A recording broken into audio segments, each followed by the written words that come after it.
Now then, how are we all doing? So today's video is on taking the gearbox out of this Massey Ferguson 135. Right, my first job being, I'm going to strip out the front and I'm going to check what seals I need so I can get some seals ordered so I'm there prepared ready. So we've got my dad here giving me an hand. Now we're going to start the strip down procedure. So we managed to get the steering wheel loose. We're going to get that taken off and get the transmission taken out. So we've managed to get all the dash stripped off, all the wires are here, nice and tidy. So hopefully now that'll stop there. We'll drop these fuel filters off, then hopefully all that should go forward. Right, so we've got this contraption made underneath, so hopefully the tracks will come away nice and safely. We've got the starter motor off, that's out the way ready, so now we'll take the bolts out the bell housing. They're not overly tight.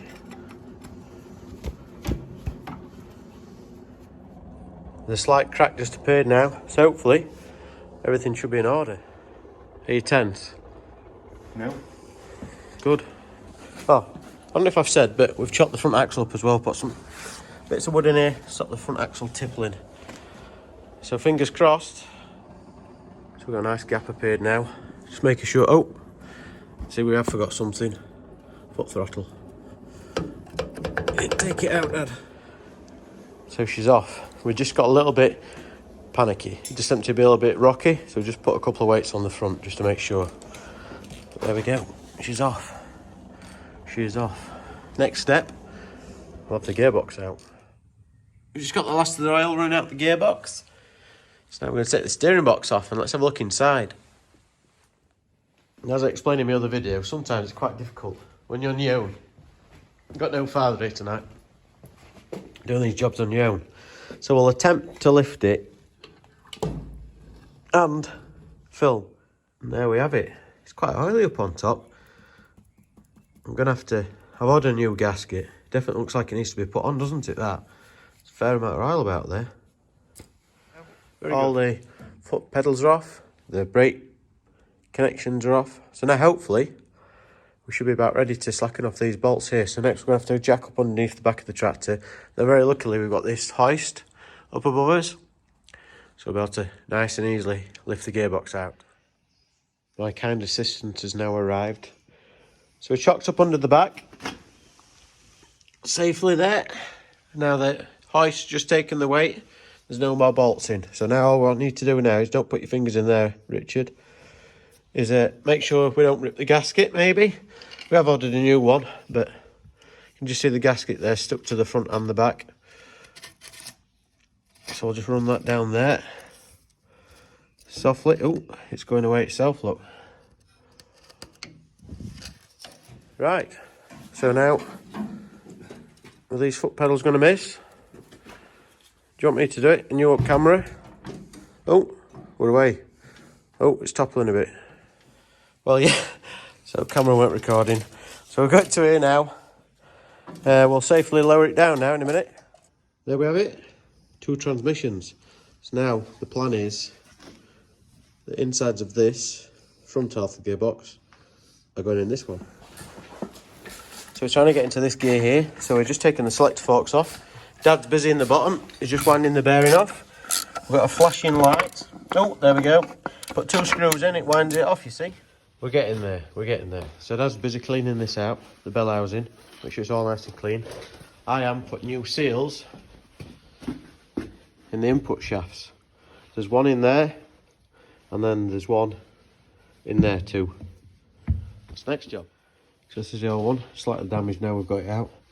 I'm just installed a new one, now I need a socket, something just to knock it down nice and straight. So I've come to put my seals in. I use a reputable company again. I'm not saying who, but every time I buy something from them, it never fits. So this does not fit. So this brand new oil seal is going in the bin. So now I'll have to go to trip to the bearing place and get one from bearing place. I should have just done that anyway, but I thought, you know what, sometimes it's easier. I'll order some gaskets, save cutting new ones. Never mind. So we've got the top input shaft back in. A bit of gasket glue on there to make sure it don't leak. We've got new seals in both. So now we're just putting the lower shaft in. So inside this hole, there's a bolt where you can put your normal Ferguson spanners in, like this. So we've put a washer on. So we're pulling this shaft through this bearing. So now we just need a deep socket I'm going to put that socket on there with a longer bolt through it and then pull it on. So there we have it in play position. Ready, Chief? Yeah. Oh, my socket's sagged. It's like this filming, I like it in trying to record. Don't forget you have to hold the shaft while you're tightening this up, pull it through. Yeah. Can't do it one. It's bearing nicely, pulling through. So we just keep taking it off, making sure that feels dead now, so we might be there. So now all there's to do, just put the circlip on, hopefully it's just through far enough to pop on. There we go, job's on. Right, cover plate next. Right, we're just trying to get this selector started. Trickiest one there is. Decided to start filming.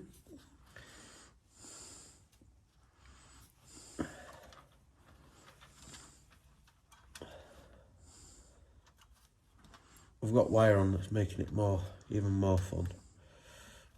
There'll be loads of people screaming it. In fact, I'm going to take it off. Even if it snaps wire, we're taking it off. I've had enough.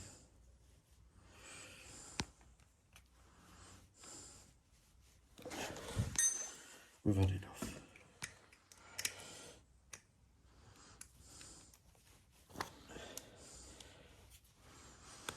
I've done all the others with the wire on. It's quite good having wire on because if you drop it then you don't drop it gearbox.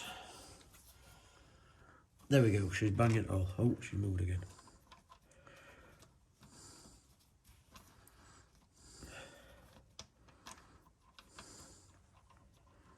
Bit of wire snapped off, look. I want that gearbox.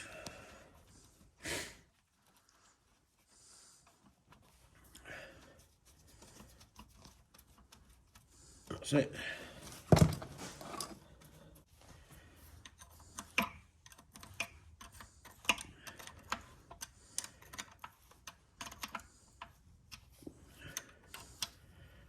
Nice little nip. You can always tell when someone's tightening these up too much because it just pulls threads. Oh, ever so slightly. Right, wire back on.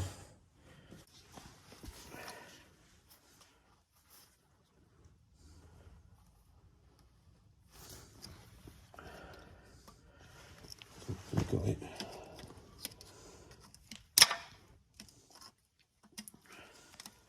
So there we have it. Completely back together now. Everything's tight. Installation next. Farzia? Yep. I did a little bit of a time-lapse video here. You can just see as me fastening the chain back on each side, lifting it into place, covering it with gasket glue, and then on both sides, then putting the gearbox in, lining it up. It all went really easily, to be fair. Didn't do bad at all. Dad's off home for the night now, so I'm just putting a few more little bits back on, like the brakes, the footsteps.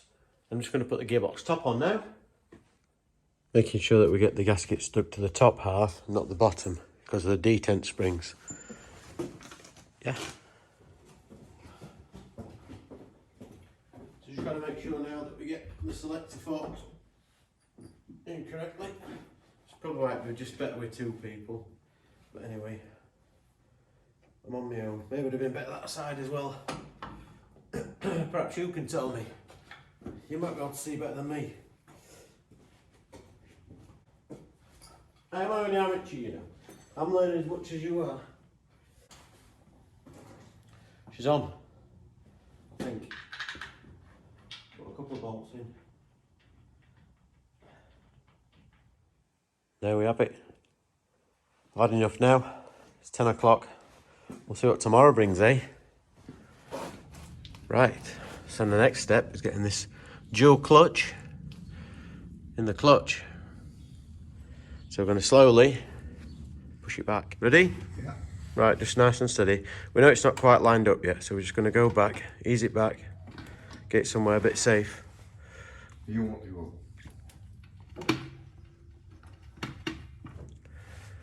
You want to go. So we've got it to here. It's just stopped, so we're going to try and turn flywheel just to, and that's a little bit, and then see if it'll just go. You pushing? Yeah.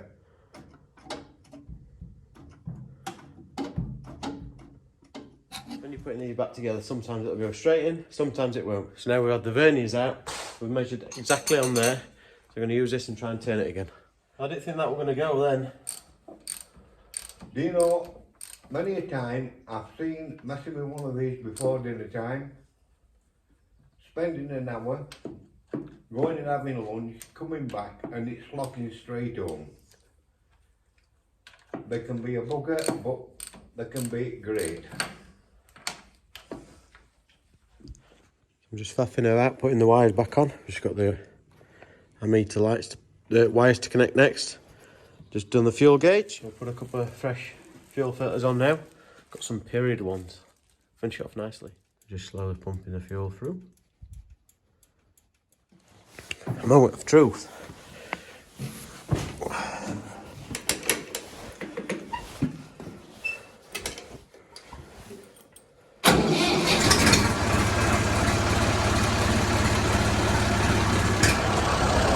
Time to give it a little go. So I took it out on a private road and we gave it a go, see how fast it actually goes. Got to about 27 mile an hour, which we're not going to go at that speed, but handy for going on road.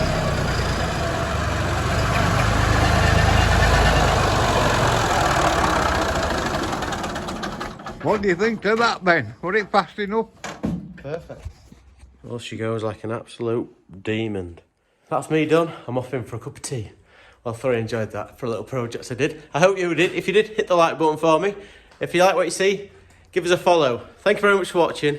So after I went on a little road run to check it out, make sure everything was good. So I popped down to see Joe and he's very kindly done this little bit of drone footage for me. It's really made the tractor very different. It's quite nice to cruise along, 1800 RPM, not be going too fast. Thanks for watching, people.